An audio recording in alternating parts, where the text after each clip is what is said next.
إن الحمد والنعمة لك والملك لا شريك لك. ناظرین، آج کی ویڈیو غیر معمولی اہمیت کی حامل ہے، اسے پوری توجہ سے سنیں۔ یہ مت دیکھیں کہ کہنے والا کون ہے، بلکہ یہ دیکھیں کہ بات کیا کی جا رہی ہے۔ یقین جانیے جو کچھ کہا گیا ہے وہ کم از کم 90% سچ پر مبنی ہے۔ ذی الحج کا مہینہ شروع ہو چکا ہے اور اس وقت ایک بڑے طوفان کے آنے سے پہلے کی خاموشی ہے۔ یوں محسوس ہوتا ہے جیسے اس عید پر مسلمان جانوروں کے ساتھ اپنے بیٹوں کی قربانی بھی کریں گے۔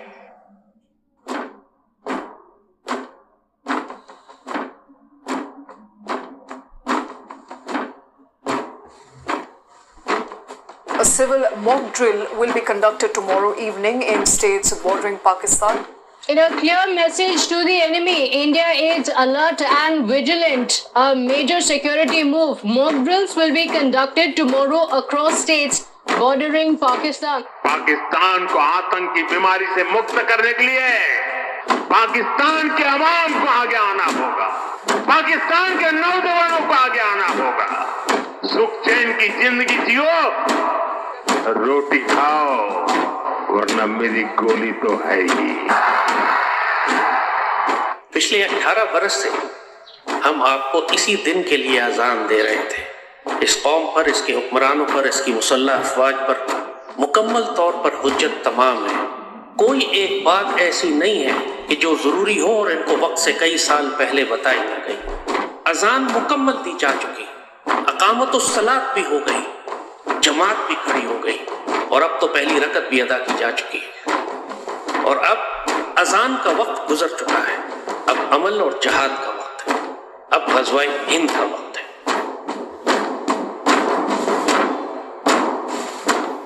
جس نے تیاری کر لی، جس نے اذان سنی، اس کے لیے خیر ہے انشاءاللہ۔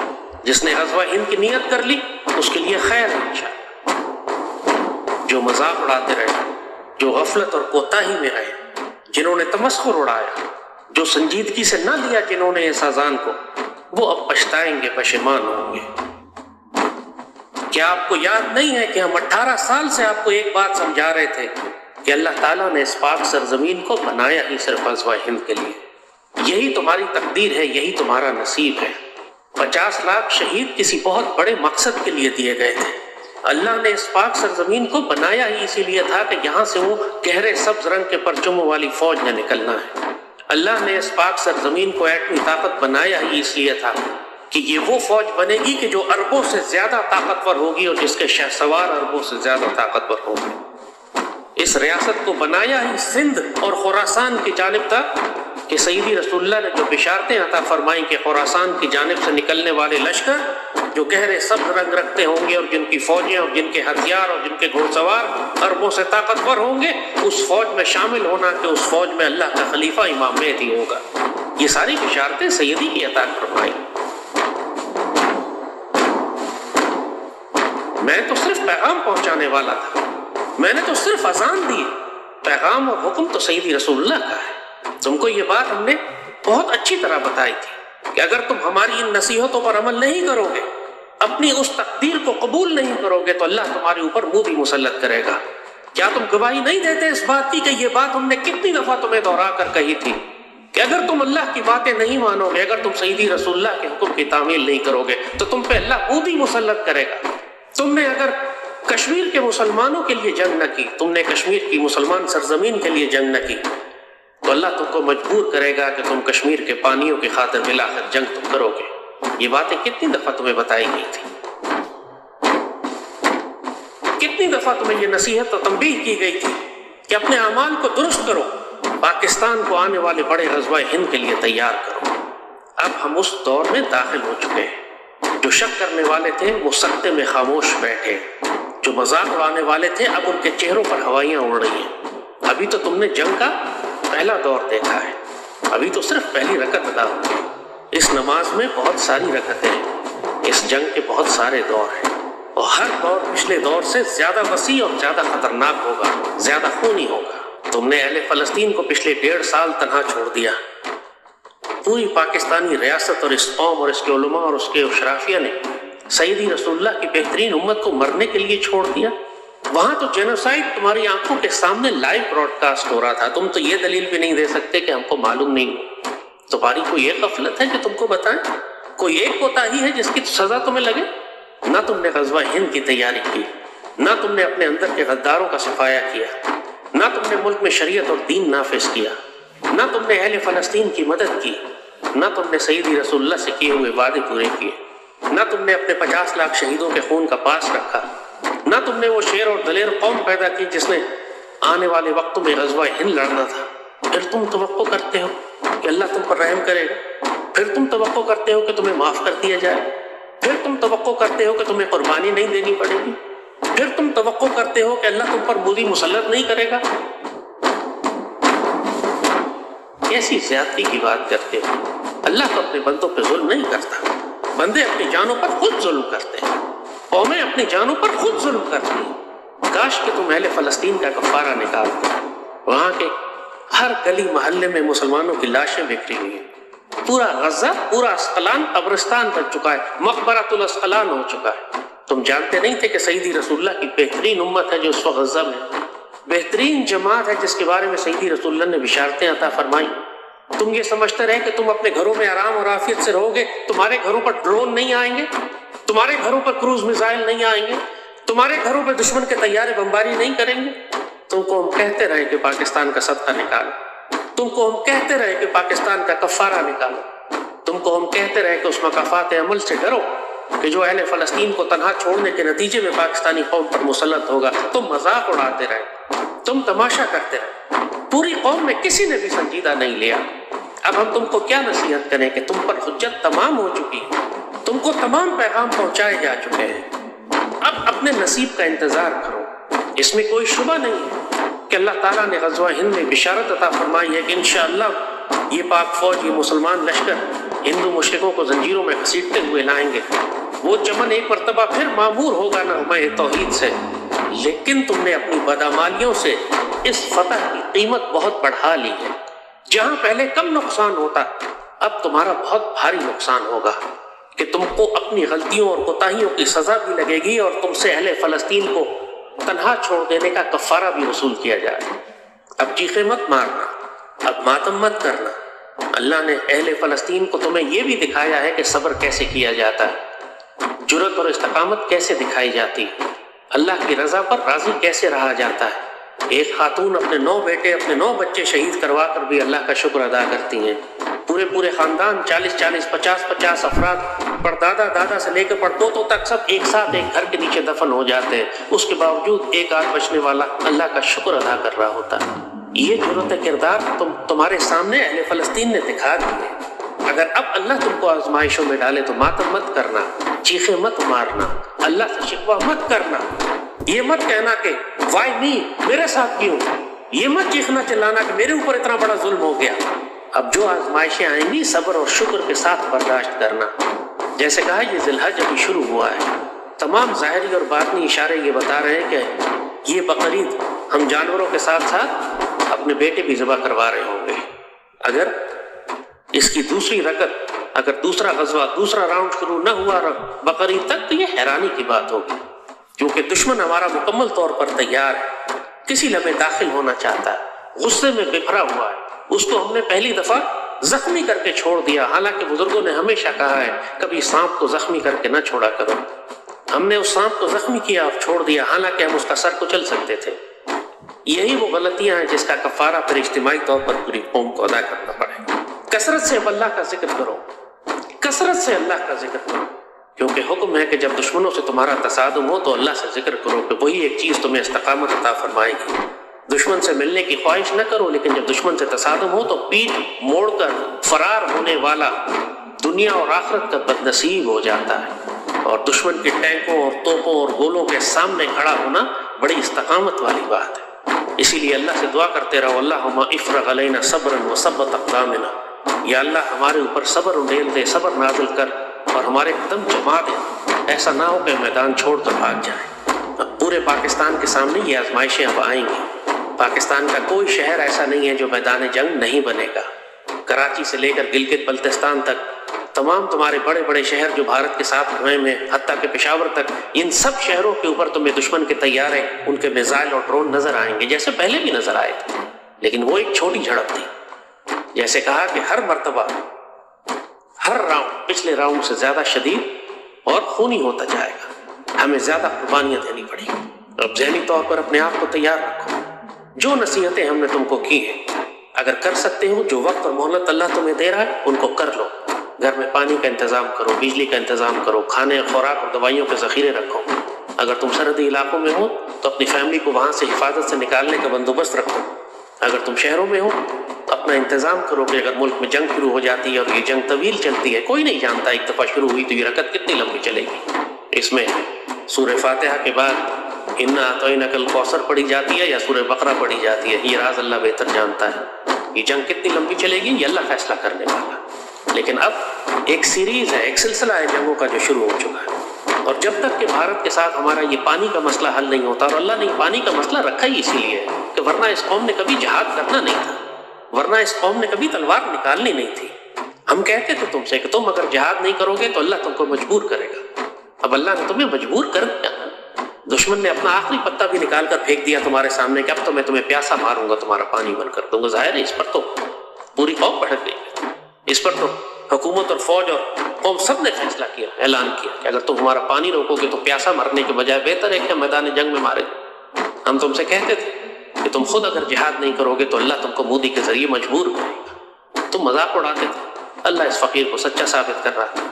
اور اب ہم تمہیں یہی بتا رہے ہیں کہ ٹھیک ہے، آئندہ آنے والے دور میں جیسے ضرورت پڑے گی انشاءاللہ ہم نشاندہی کریں گے، رہنمائی کریں گے، ہدایت دیں گے، لیکن اب تک کی جو اذان تھی وہ تمہارے اوپر مکمل ہو چکی، جو بات تم تک پہنچانی تھی وہ پہنچا دی گئی۔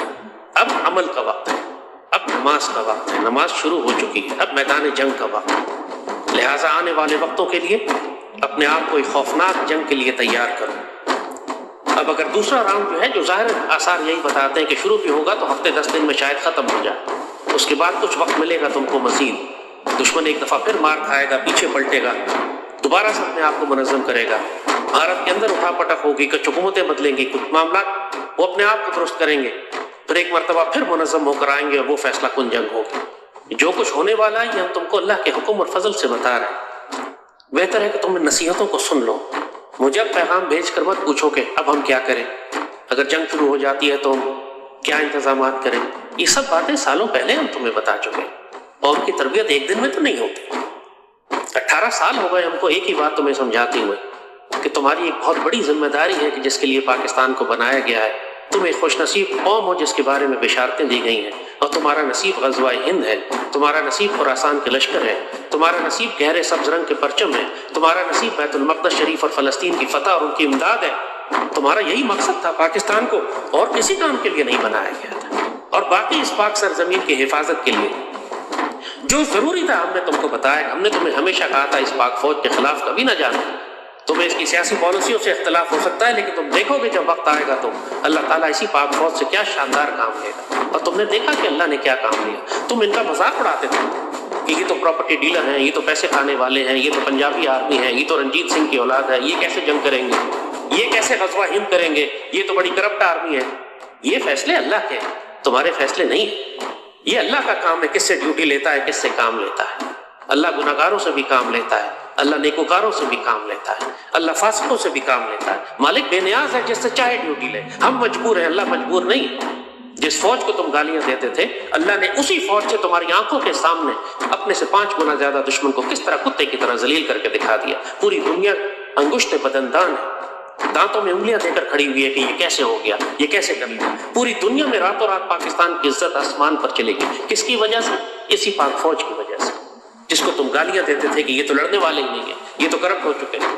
اللہ کے راز اللہ جانتا ہے یا اللہ کے وہ بندے جانتے ہیں جن کو وہ اپنے رازوں سے مطلع کرتا ہے۔ اسی لیے بابے کہتے تھے کہ اس پاکستان کے بارے میں زیادہ بدگمانی نہ کرنا کہ یہ اللہ کے رازوں میں سے ایک راز ہے۔ اس پاکستان کو کبھی گالی نہیں دی جاتی، کبھی اس کو توڑنے کی دھمکی نہیں دی جاتی، کبھی دھمکی نہ دینا کہ میں اس پاکستان کو توڑ دوں گا۔ یہ جو سندھو دیش والے تو لبریشن آرمی والے تو پختونستان والے تو خود مختار کشمیر والے تو خود مختار گلگت بلتستان والے، یہ سارے ناپاک اور حرامی لوگ ہیں، اللہ اس کے رسول کے دشمن لوگ ہیں، ناپاک اور پلیت لوگ ہیں جن کا صرف یہ کلمہ منہ سے نکالنا اس بات کی دلیل ہے کہ یہ جہنمی ہے۔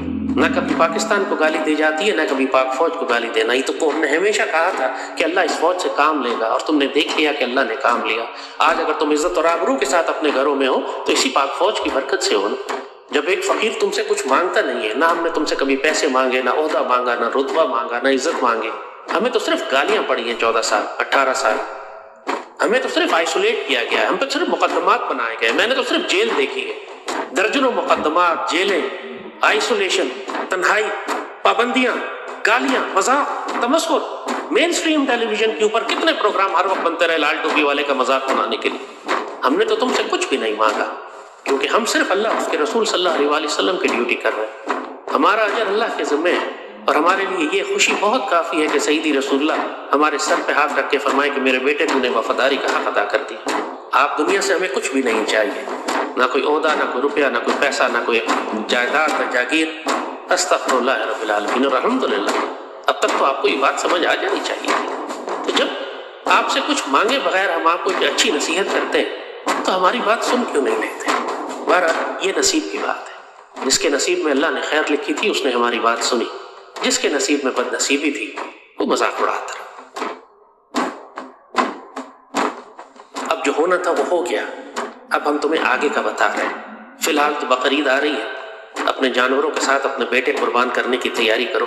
اور اللہ اگر تمہاری کسی بیٹے کی قربانی لیتا ہے تو ماتم نہ کرنا. ساری زندگی تم سے بکرے اس لیے قربان کروائے گئے تھے کہ میرے مالک جب تو پکارے گا لبیک اللہم لبیک، مالک جب آپ پکاریں گے تو میں اپنا بیٹا بھی ذبح کروا دوں گا. قربانی اس لیے تھی، قربانی اس لیے نہیں تھی کہ تم سے ہمیشہ بکرے ذبح کروائے جائیں گے. بکرے تو صرف فدیہ ہے بیٹے کا.